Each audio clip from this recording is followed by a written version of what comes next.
We're really excited to learn more about physical therapy, so please feel free to begin whenever you're ready. Great. Well, hey, everybody.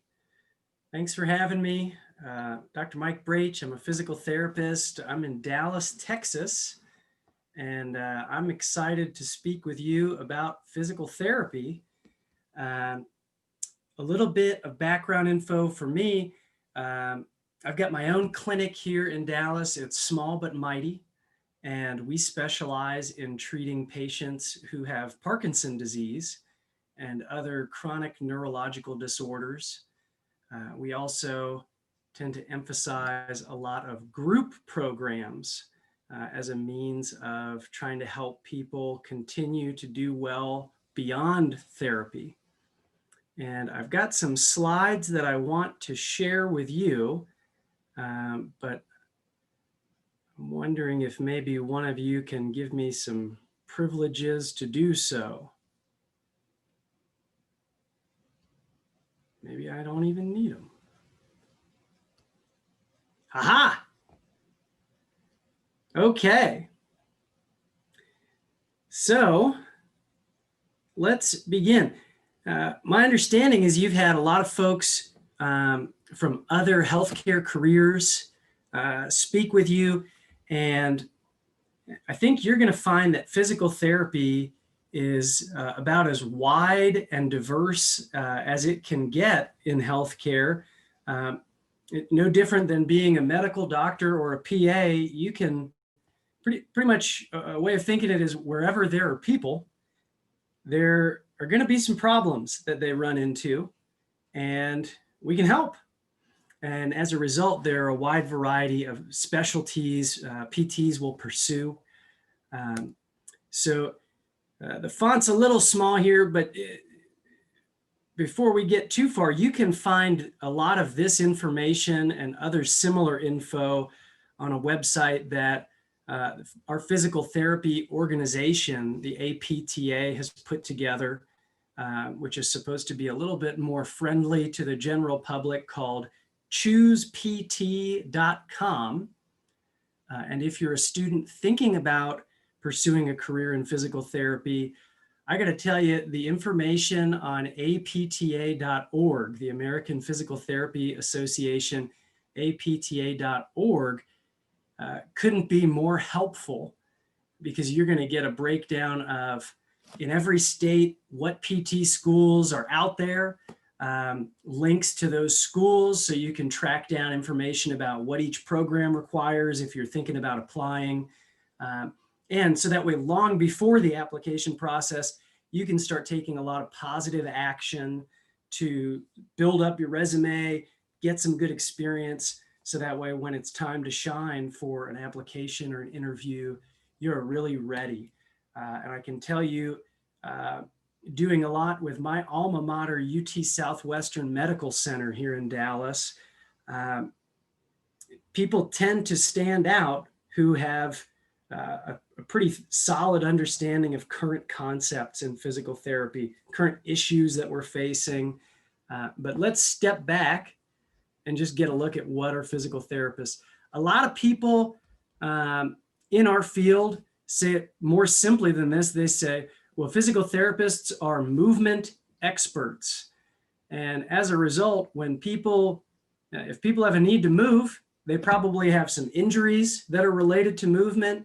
They probably have some limitations from other pathologies that inhibit their movement. Some people might be hypermobile and have too much movement.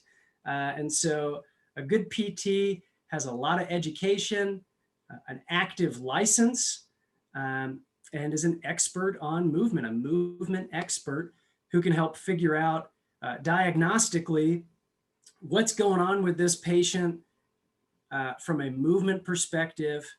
Are there joints that aren't moving the way they should? Is there a neurological cause behind that that's limiting movement? Is it more related to soft tissue, like an injury to muscle or tendon?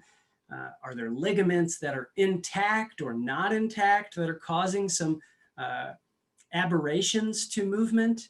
And if there's aberrant movement, what can we do to help somebody come up with a plan to strengthen what's weak, stretch what's tight, or maybe find new ways or compensatory strategies for movement.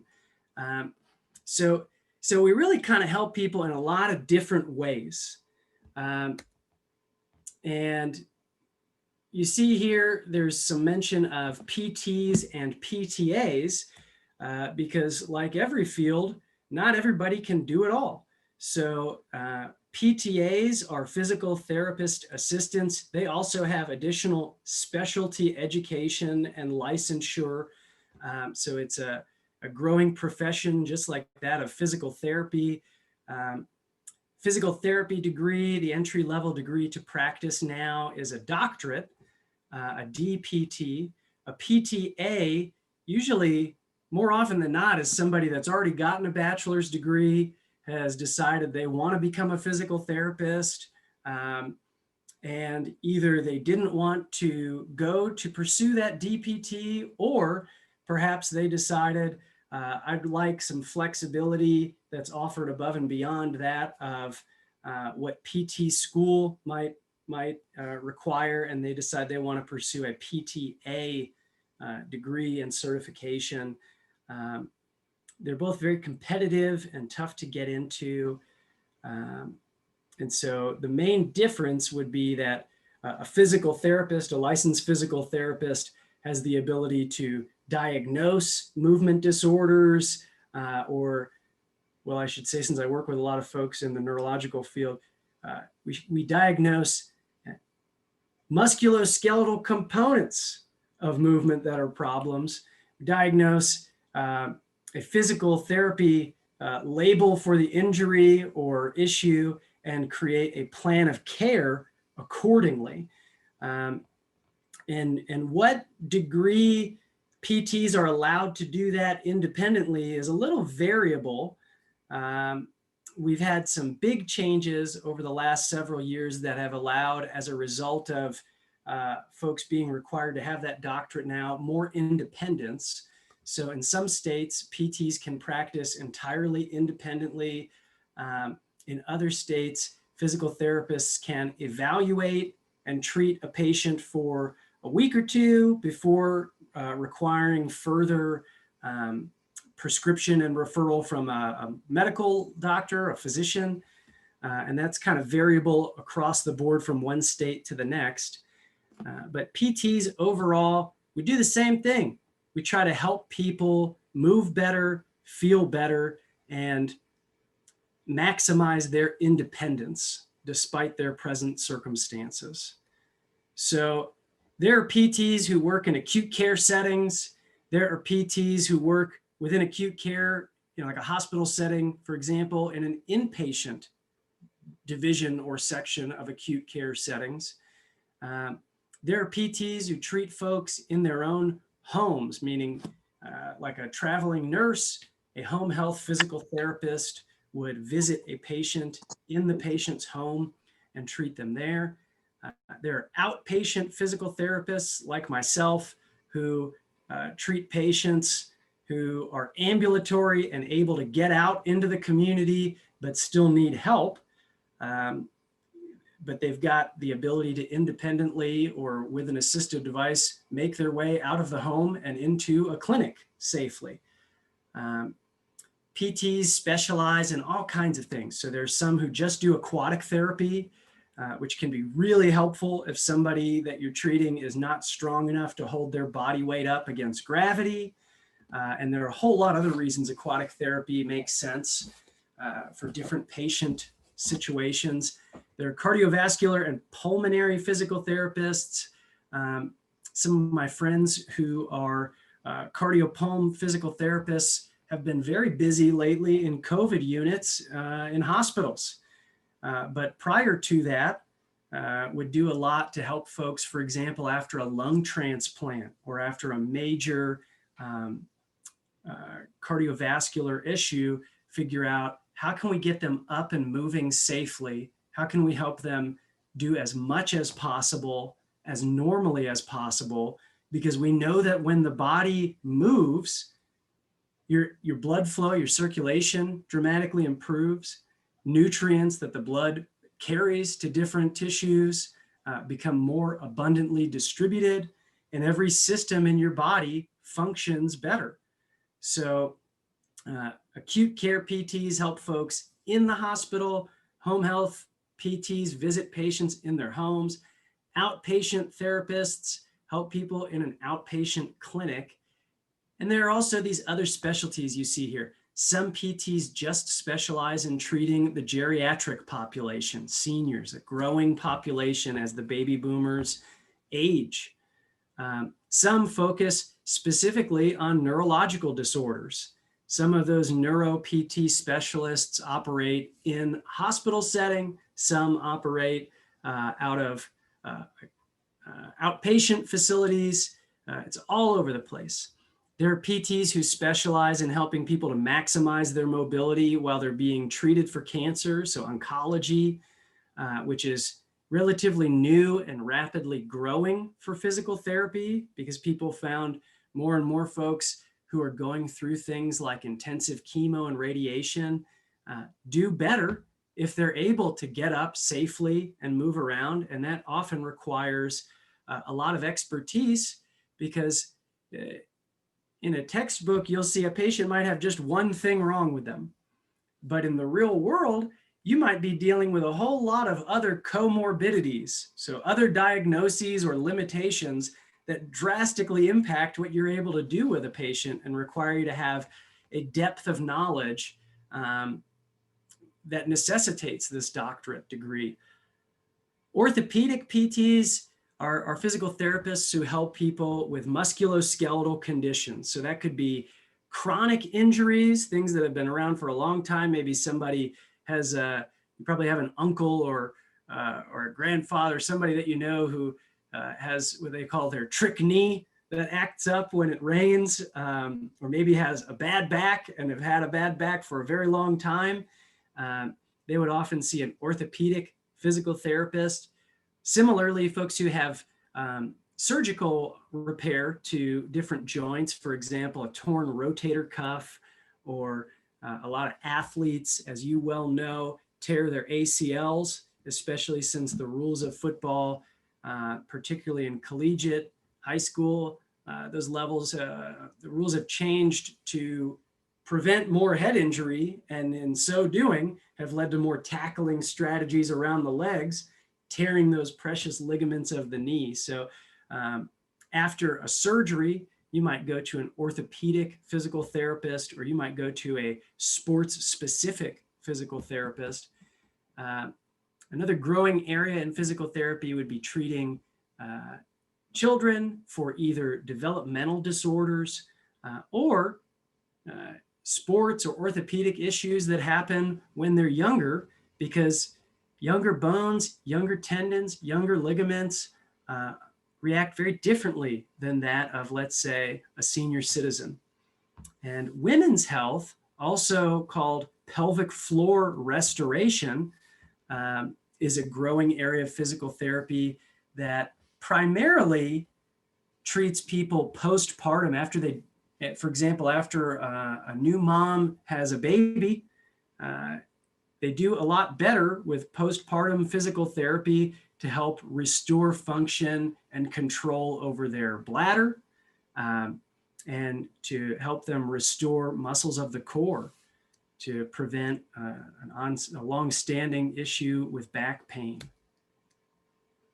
So orthopedic PTs, I got kind of a breakdown for each of these settings, and you can read this. My understanding is you'll be able to either screenshot this or have access to the slides, or since we're recording, you could always come back. But what I wanted to put in there are just some ideas of different types of scenarios that would necessitate help from an orthopedic physical therapist.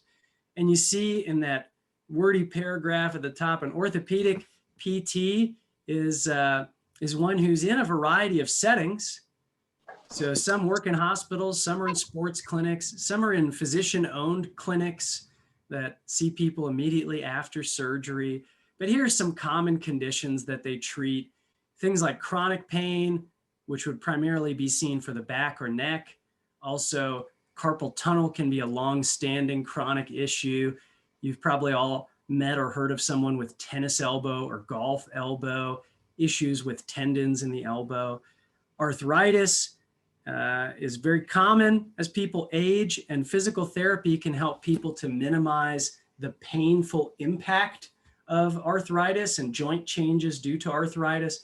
Physical therapy can also help people slow the worsening of arthritis and osteoarthritis and the damage that can happen to joints. In fact, there are a number of research publications that have come out over the years when you look at some of these things like low back pain, you look at things like golfer's elbow or tennis elbow, and you look at things like arthritis where a surgical repair 5 years after, especially with back pain, because there's so many components to chronic back pain, there are many publications that are looking at long-term outcomes now and saying, wow, somebody who had surgery on their back, maybe they had a discectomy where a surgeon went in and cut out a little bit of a disc that was causing some problem, versus somebody who went to physical therapy 5 years out are having very similar outcomes, some cases the same outcome. So as we grow in our field of physical therapy and as our ability to specialize in treating different patients grows, the breadth of the body of data that's available from research studies to say, is it worth it to get surgery? Maybe, maybe not. Depending on the situation, we get so many more factors that we can consider and that the healthcare community overall can consider when helping to educate patients. That's a big deal because I'm sure we all know somebody who's had surgery, and if you talked with them before surgery, they were probably pretty nervous, and after surgery, they probably had a pretty lengthy period of recovery that physical therapy could either help to shorten the period of recovery or could help them to do really well to take advantage of those changes from their surgery. In some cases, though, surgery is not even necessary, and that's really nice to know given the strain that the healthcare system is constantly under with rising costs. Neuro-PTs, these are folks who either work in a hospital setting or an outpatient setting, but are helping people with a whole litany of needs that stem from neurological disorders. And unlike an orthopedic physical therapist who's mostly focused on joint mechanics, strength and flexibility, a neuro-PT may be trying to get a patient to retrain how their body processes input for different systems that impact balance or motor control. They might be helping someone to restore their gait mechanics, to work on their walking, because the more independent a patient can be, the better. And so a lot of neuro-PTs tend to see a lot of folks after a stroke or after a spinal cord injury, a brain injury, or somebody like me. I've got kind of a unique spot in that I work primarily with patients who have Parkinson's disease.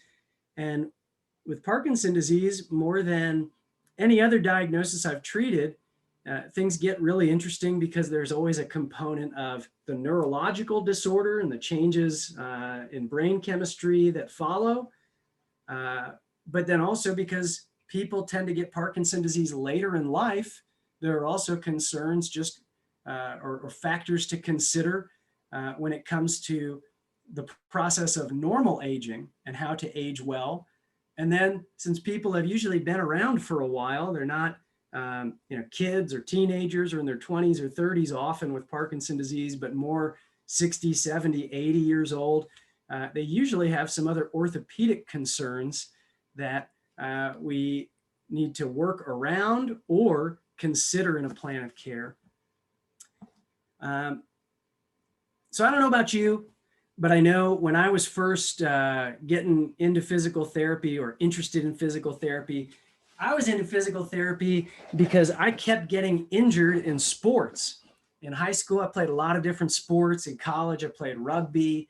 After college, I did a lot of amateur fighting and martial arts competitions. And so I was always getting hurt. And so I grew to know a whole lot about orthopedic physical therapy and sports physical therapy from a patient perspective. In preparing for PT school, I got the opportunity to job shadow a therapist who worked in a hospital on the weekends. And I got to see this whole other world that exists in physical therapy of acute care. And here, a PT is going to find somebody often in their hospital bed who has gone through some traumatic event or a flare-up of a major condition that they have. And a PT is going to do their level best to get this person to move in whatever way they safely can to promote healing, to promote oxygenating tissue, delivery of blood flow, strengthening what's weak, helping them to maximize their ability to walk. And I got to tell you, often in an acute care setting, a PT needs to be much more brave than they would in other settings. A good example would be this. In a hospital setting, I used to get the opportunity to greet people after they woke up from having a hip replacement surgery. So, they've been unconscious, they went under the knife, their hip was replaced, and it was my job to go in and say, "Hi there, Mike Braitsch, I'm here with physical therapy. One thing that's going to help your new hip replacement heal better and cement better is to get you up and walking." And you can imagine if you've been unconscious, sedated under anesthesia, and someone walks into your room, you're a little groggy, you've had a history of major pain in your hip that required the whole thing to be cut out and replaced. Then seeing someone saying, "Hey, let's get up and walk a little bit," might be a bit jarring or a little bit of a surprise. But oddly enough, those patients who get up and walk safely under the guidance of a therapist do tremendously better than those who do not. So there's a big role to play in the lives of patients, but then also success in physical therapy helps to reduce the cost and the burden to the healthcare system of patient care and can help maximize outcomes. Acute care PTs have a lot of other considerations like, does someone have tubes that they're hooked up to? Are there lines that I need to consider?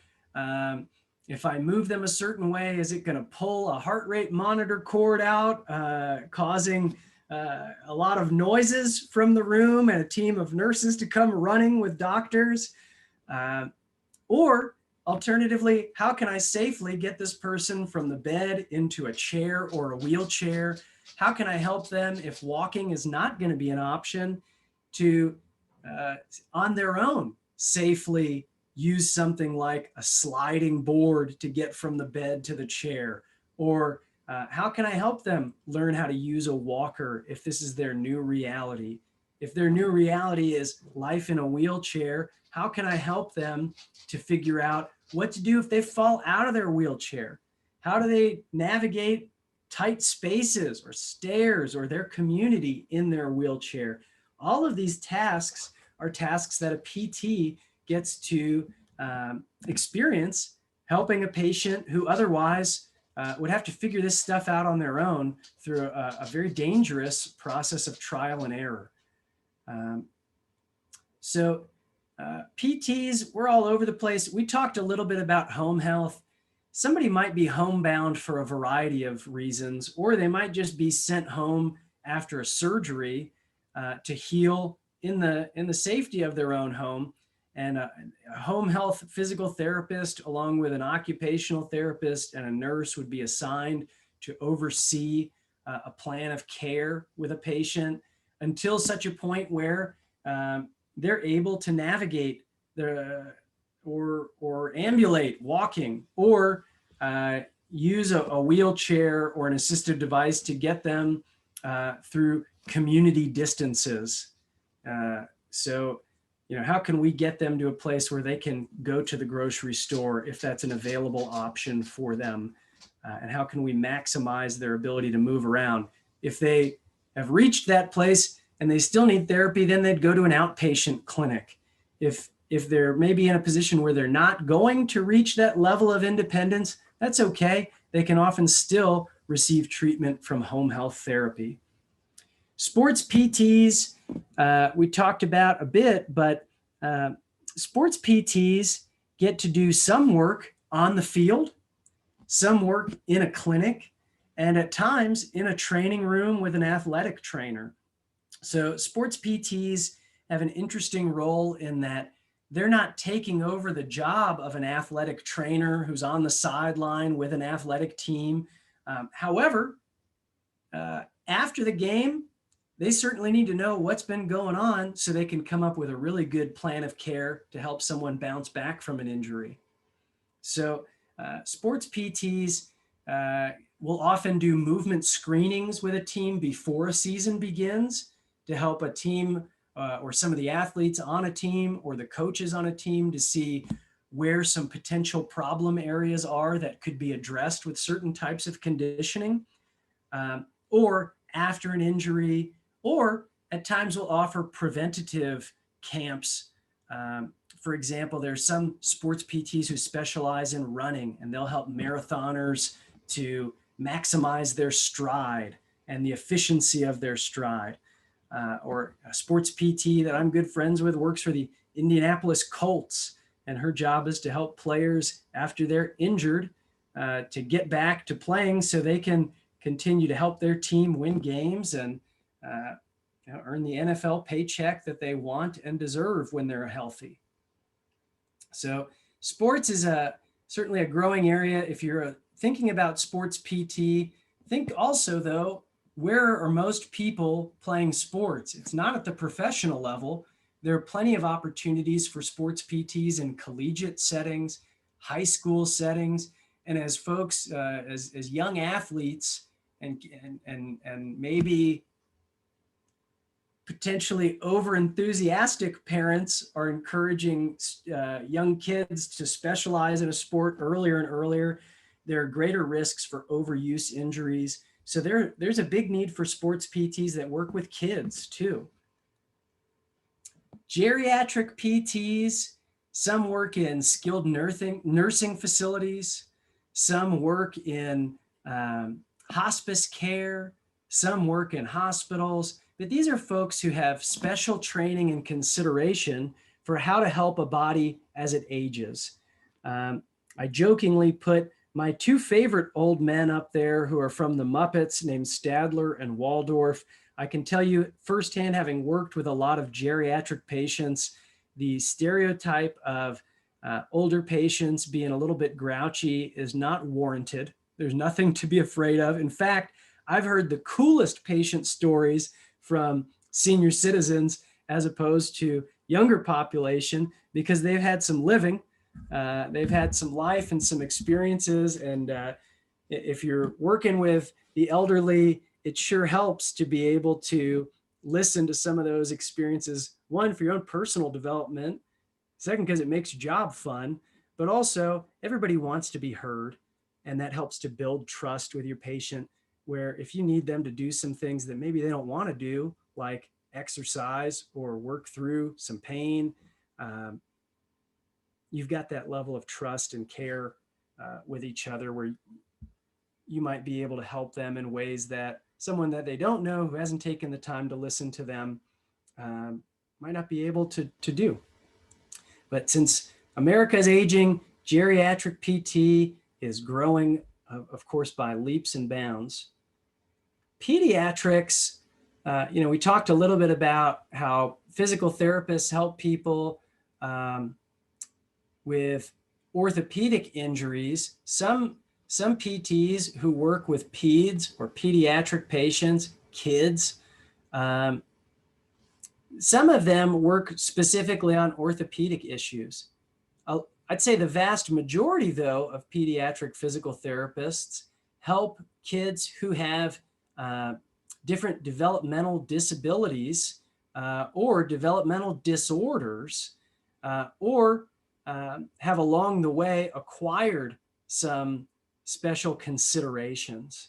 So pediatric physical therapists, some of them visit patients in homes, some of them treat them in clinics, some of them are in the school system to help kids figure out how to get around and maximize their independence while they're at school. That way they've got access to learning like everybody else does. So it can be certainly a rewarding field. And if you're good with kids, or you've had some success running youth programs or something like that, it's certainly worth figuring out how you could use an education as a movement expert to help a kid enjoy their childhood more by maximizing their independence. And when I say independence in this case, I don't mean independence from their parents, obviously. I mean independence in terms of their ability to move around their environment, interact with their environment, play. It's interesting with adults, we talk a lot in physical therapy about helping them to accomplish activities of daily living, walking to the car, taking a shower, getting on and off the toilet. These are things that people take for granted until they lose that ability. With kids, with pediatric patients, an activity of daily living that's just important is the ability to play. So another plug for those of you out there who are maybe very creative at coming up with games. You might enjoy being a pediatric physical therapist because you can find ways to make the types of movements that need to be done or the types of exercises that need to be done fun and exciting. And that might make a kid's day compared to somebody saying, hey, do 3 sets of this exercise. Using your creativity might be something that really helps them make a difference. We talked a little bit about pelvic floor restoration and cardiopulmonary therapy.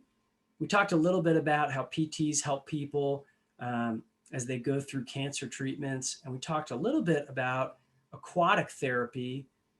Another small but growing area in physical therapy is this idea of health prevention and wellness. This is kind of a gray space in physical therapy because you might say, well, wouldn't someone go to a personal trainer for wellness or exercise? And that might be true.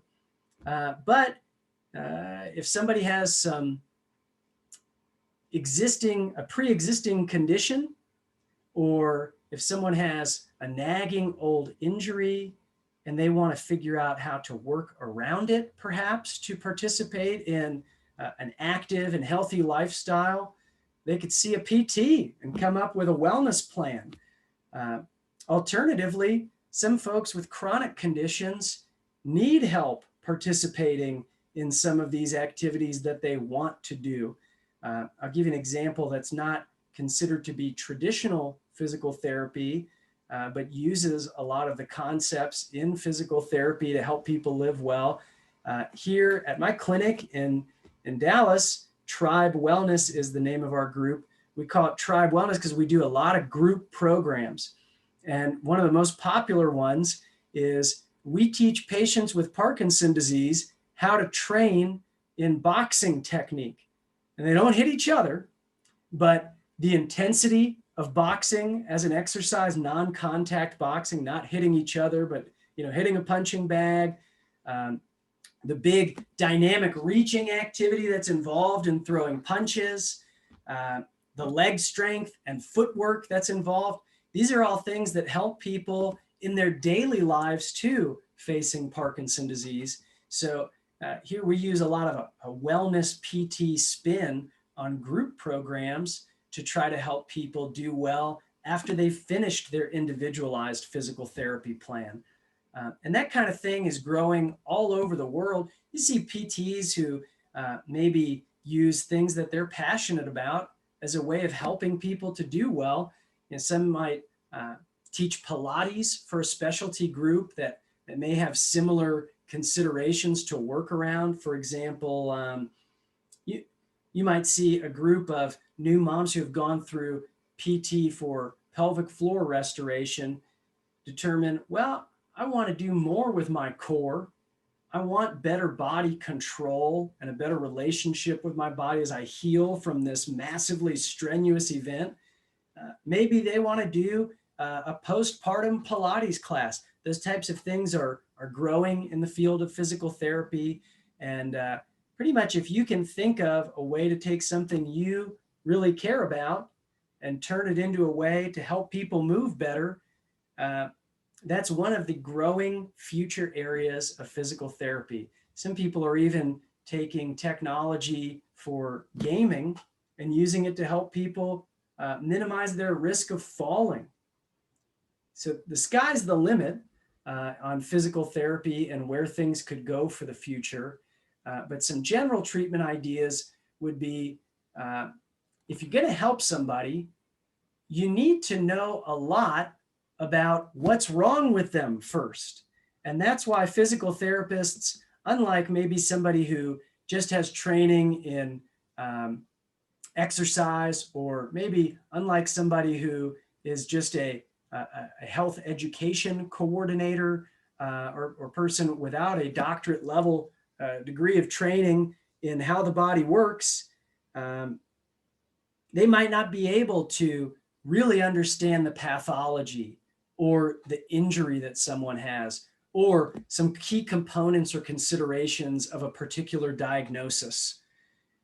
Also, PTs need to be on the lookout for, if there's an injury that my patient has, I need to know a whole lot about what stage of healing are they in.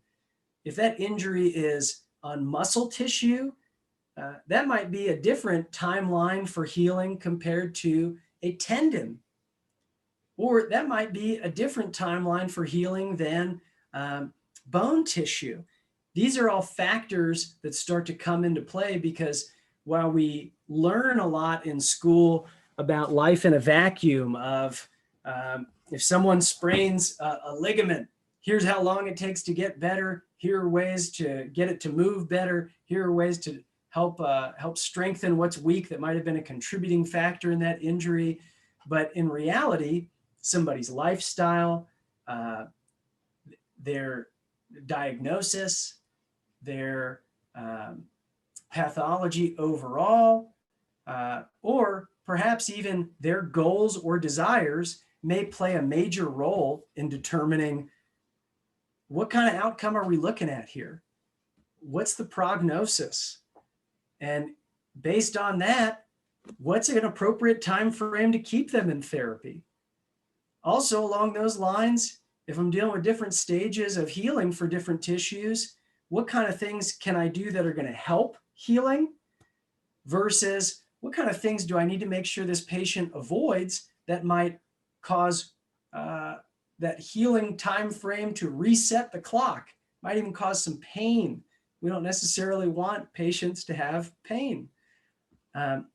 So keeping all that in mind, a physical therapist is going to come up with a plan of care that involves how frequently we're going to see them, what are their short-term goals in therapy, what are their long-term goals in therapy, and how does that relate to what my patient wants to do. That's also going to play a major role, if you look to the right, on what kind of interventions are we doing with this patient. Are we giving them exercise as the prescription? And if so, what muscle groups are we working and why? Because we need to be able to justify that to people like insurance companies. Also, is the goal for them to be stronger, or maybe just to regain some range of motion in a particular joint? Or are we working on helping them to improve their balance for some reason or other? Are we helping them to restore mechanics of walking? Or is this somebody, like we spoke about earlier, who maybe isn't going to walk, but needs to figure out, how do I transfer my body safely when I'm at home from the bed to a chair, or from the chair to a wheelchair? How can I get my wheelchair, if I have a wheelchair, into a car? Or if I use a walker to get around, how am I going to get into a car safely? These are things that a PT can make a tremendous positive impact on the lives of a patient through maybe just a few educational sessions, or maybe long-term frequent visits where we're knocking out some of these aspects that play a role in accomplishing these goals. And like we were talking about earlier, another reason it's not just exercise, And another reason it's not just about wellness is there are contraindications, things that you absolutely cannot do with someone. For example, after a surgery, there's some motions people should not do, or they might run the risk of injuring that repair that they just went through all the work of getting surgically repaired. Also, people might have cognitive issues that limit their ability to do what we're asking them to do. Or they might be somebody who's just not interested in doing what we're asking them to do. Sometimes that means we just need to take a step back and talk with them, figure out what's important to them, educate them on why we're talking about what we're talking about and why we want them to do what we're asking them to do. Often that's the case, but sometimes there are people who say, you know what? I don't care. I'm not going to do that. And we need to factor that in because that plays a major role in how realistic is our plan of care. And what am I asking them to do anyway? Is there maybe another way to accomplish this? Along those lines too, resources, somebody's ability to get to a physical therapy clinic, somebody's access, like do they have coverage? Do they have insurance? You'd like to think in this day and age, everybody has access to insurance, and I wish that was true. If they don't, we need to think about where are they going to be able to go? Is there a pro bono clinic available? Is there a clinic that might be able to take them on as a pro bono patient, a patient getting free services or discounted services? And if so, what's their access to therapy look like? These are things that can really drastically change somebody's plan of care, and it can really drastically change their possible outcomes, because we're seeing more and more, if people have access to physical therapy, for example, with surgery, if they get a few visits before an orthopedic surgery, they tend to heal better after, because their body is more used to being able to contract certain muscle tissue needed. The circulation in the area that's being operated on has already had a chance to improve a bit. So a growing part of physical therapy is called prehab, where folks come in and get some work done before a surgery to make it even easier for them after a surgery. And what's nice is, as this field of physical therapy grows, as our ability to specialize and treat and access people grows, we're starting to see more and more ways to help people not only do better and experience less pain and move better and lead better quality lives, but also we're able to help justify therapy by saying, look at this cost of care if somebody doesn't do a couple visits before their surgery. If they've got a lot more visits after, perhaps we could take a couple visits ahead of time and they won't need as many after. So it's an exciting time to be a therapist, but there are also lifestyle factors that play a role too. I don't want to tell too many tales here, but I'll give you one wild example. When I did home health, I had the privilege of working with a guy who was wheelchair bound, and he one leg had been amputated. He had another leg. My role was to help him get what he could in terms of strength out of that existing leg, because he had every bit of the ability to get around in the community with the use of a walker and one leg. He could have done really well with it, but he wanted to sit in the wheelchair, and it was baffling to me. But he liked sitting in the wheelchair because he liked to smoke cigarettes. And he found it too hard to have a lit cigarette in his hand, which he wanted to do all the time, while using a walker. For me, I was kind of stunned. I'm in the business of helping people promote health and wellness. So obviously, I talked to him a lot about, what using his leg could do for him, how that helps every system in his body to function better, how it gives him more access to get out and enjoy the world. But if this is what he wants to do, to some degree, no matter what I say or do, that's what he's going to do. So resources and lifestyle factors can abundantly complicate a plan of care, as can comorbidities, other diagnoses, other issues somebody has. For example, you might have a patient in physical therapy who was in a car wreck and they need to use a walker because they can't put weight through one of their legs. If they also, in the same car wreck, injured their shoulder or broke their arm, they might not be able to manipulate that walker in a way that somebody without that comorbidity of an injured arm would be able to manipulate it. So you got to figure out, well, is there some way I can alter this walker? Can I give them a platform to rest the part of their arm that doesn't hurt on?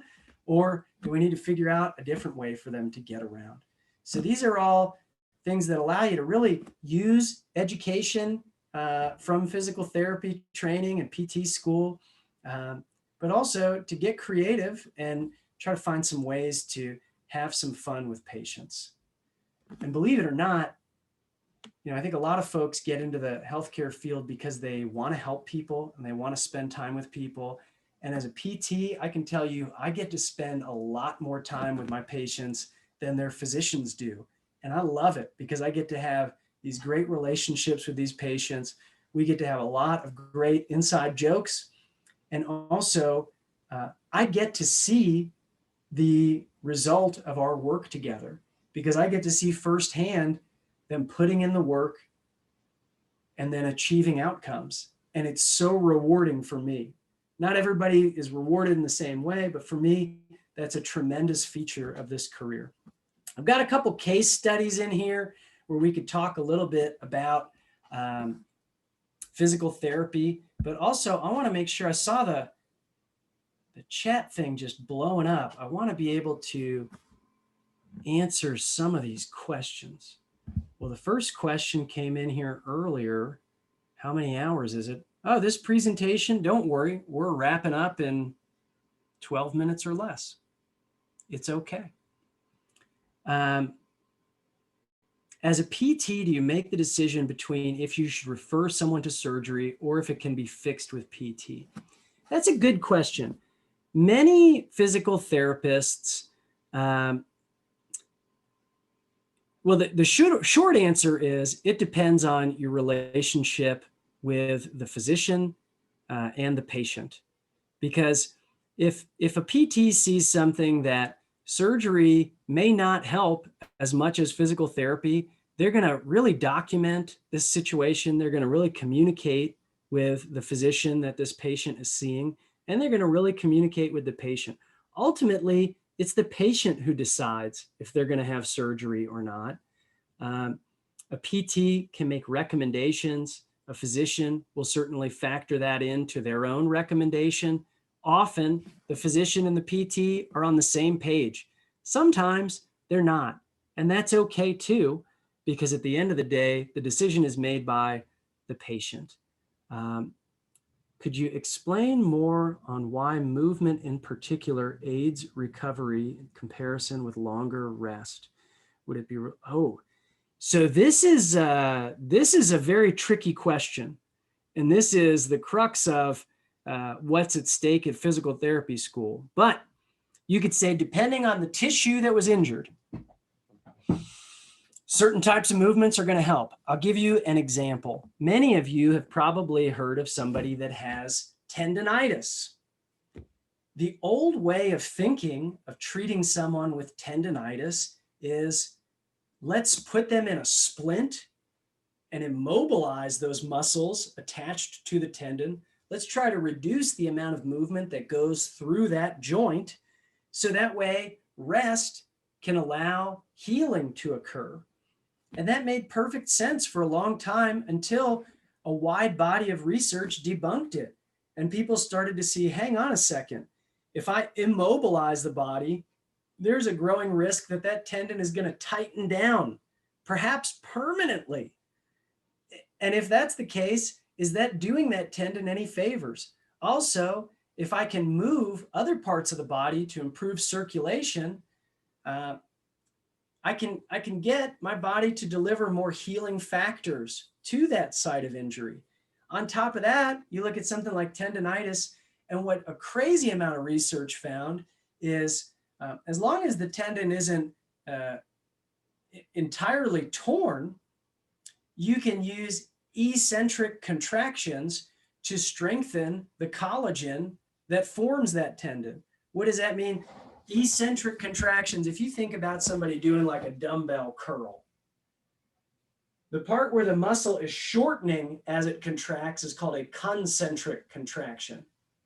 An eccentric contraction is what a lot of people in a gym would call a negative, where you overload a muscle and try to slowly control it, contracting that muscle as it lengthens.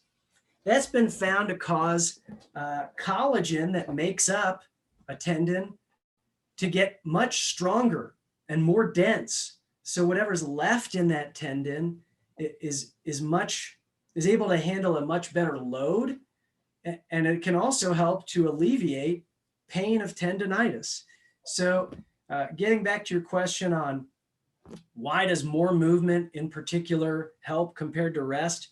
There are some situations where rest is helpful, like a very acute injury. Let's imagine you sprain your ankle. Going out and running is probably not going to be a helpful thing. But after a couple days, when the inflammation's gone, or maybe even while the inflammation is going away, you could rest from the activity that caused the injury, but you could still find ways to move it to help some of that swelling to leave the area. You could also try to preserve range of motion at that joint. And so each of these scenarios is very different, but hopefully that gives you a little bit of an idea of why a lot of people are saying rest overall is the way of the past.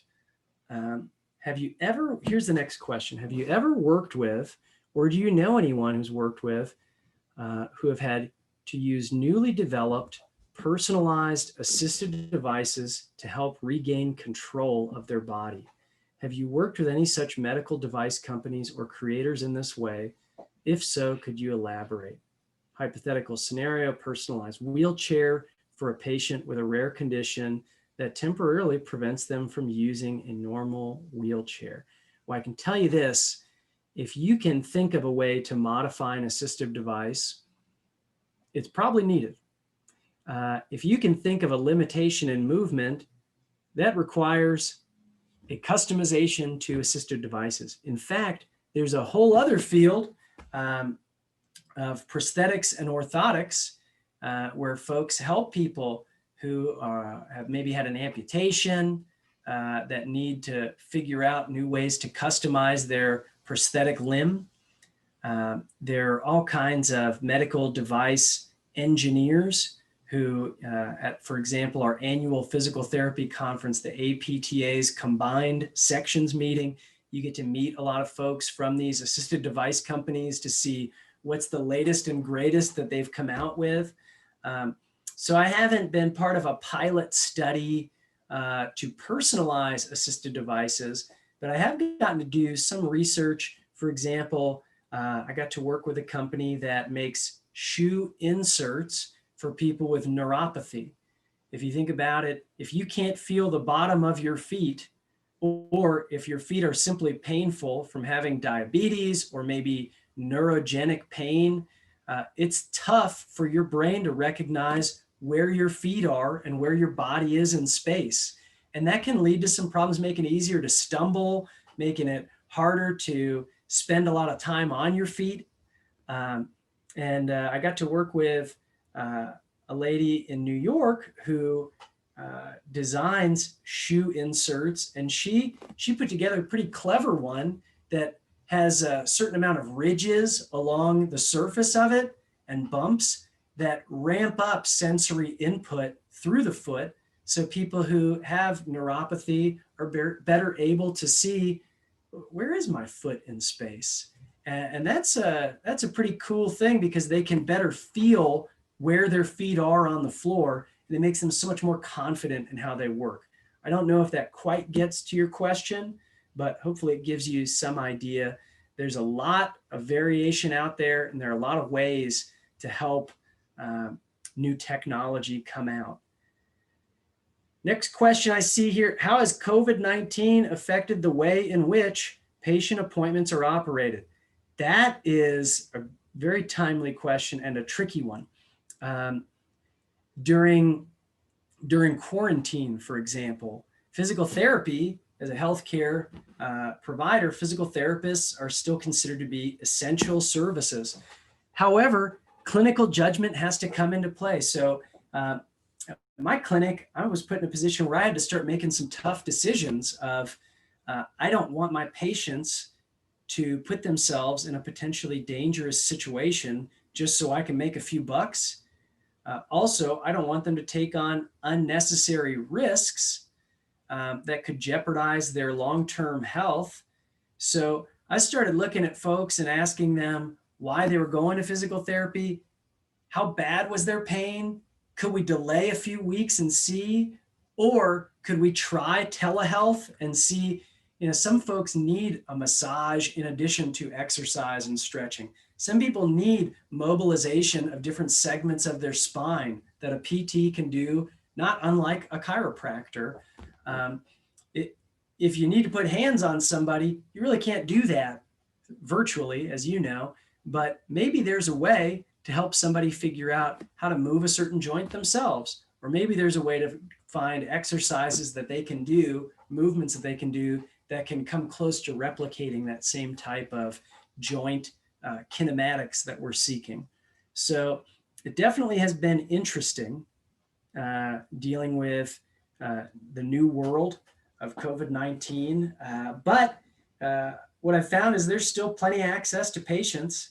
And sadly, a lot of folks that I work with progressive conditions, because they thought they could wait it out and maybe were scared to go outside, their conditions, some of them got worse. And so their need for physical therapy grew to the point where it made sense for someone to go into their home and do therapy with them, or it made sense for them to brave the elements as long as they did so safely and come to the clinic with a mask on, please, with a mask on. That's a whole nother series of stories, but hopefully that gives you an idea there. Let's see here. There was a question of what was your PT school experience like? I'll tell you this, they don't give doctorates away. And people warned me getting ready for physical therapy school, this might be the hardest thing you've ever done. And I thought, I've done a lot of hard things. You don't know me. And I can tell you, it is certainly one of the hardest things I've ever done. I think any advanced degree puts somebody, pushes them maybe to their limits, hopefully not beyond their limits. But I can tell you, for me, physical therapy, the career I've got has absolutely been worth every bit of stress and strain that PT school gave me. Every additional gray hair I've got from PT school, and even some of the hair that I no longer have that I used to, that maybe fell out a little faster because of the stress of PT school. So for me, I think it's worth it. But it's a lot. It's a lot because there's a lot of information coming at you that isn't necessarily terribly difficult to fathom, but the volume of information in grad school is so much that you might get a week's worth of information in one lecture. So it's just a whole different ball game from undergrad. If undergrad was easy, grad school, it's kind of a wake-up call. But you can get through, especially with help from your classmates. We're running out of time here. There is a quiz, a virtual shadowing quiz. There is a question here, have I ever encountered a patient with phantom limb pain? Yes. The treatment plans there are wide and varying, but some people use mirror therapy. Some people try to use accommodation strategies. Some people try to desensitize movements. There's a whole lot there. And you can look up a ton of different strategies for managing phantom limb pain. I think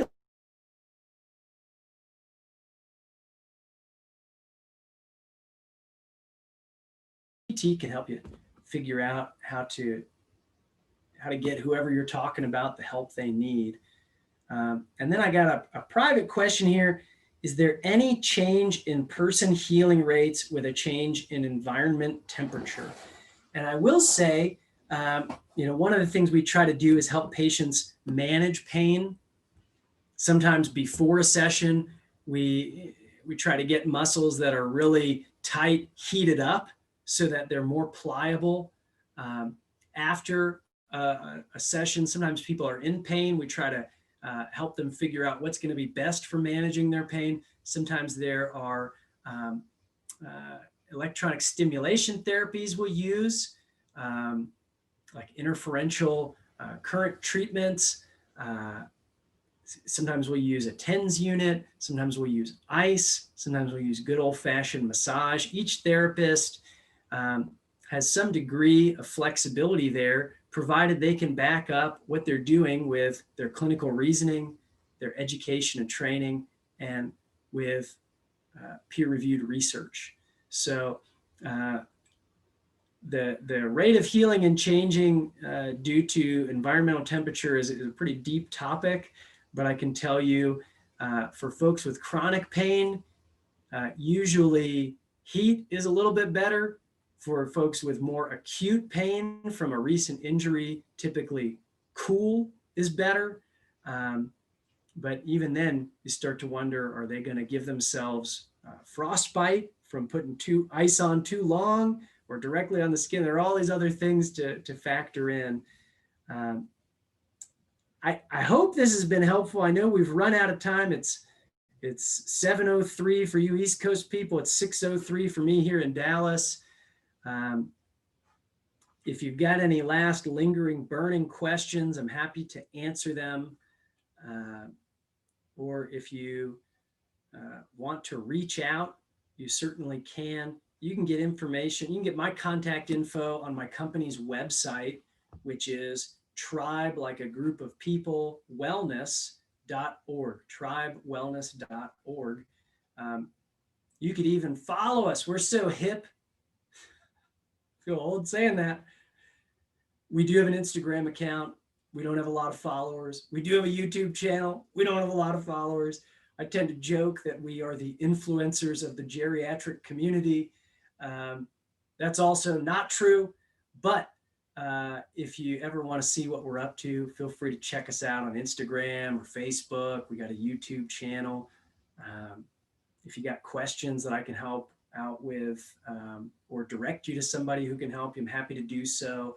But also, don't forget, your single best resource when it comes to education and information about physical therapy is our national organization, apta.org. And that's the American Physical Therapy Association. Good outfit to be part of. Tons of helpful information for students, for clinicians, and for patients. And it's clearly marked on there where you'd go, which of those categories you fall into. I think if that's all the questions there are, we can wrap up. Thank you so much, Dr. Braitsch. That was a really informative session. I got to learn a lot about physical therapy.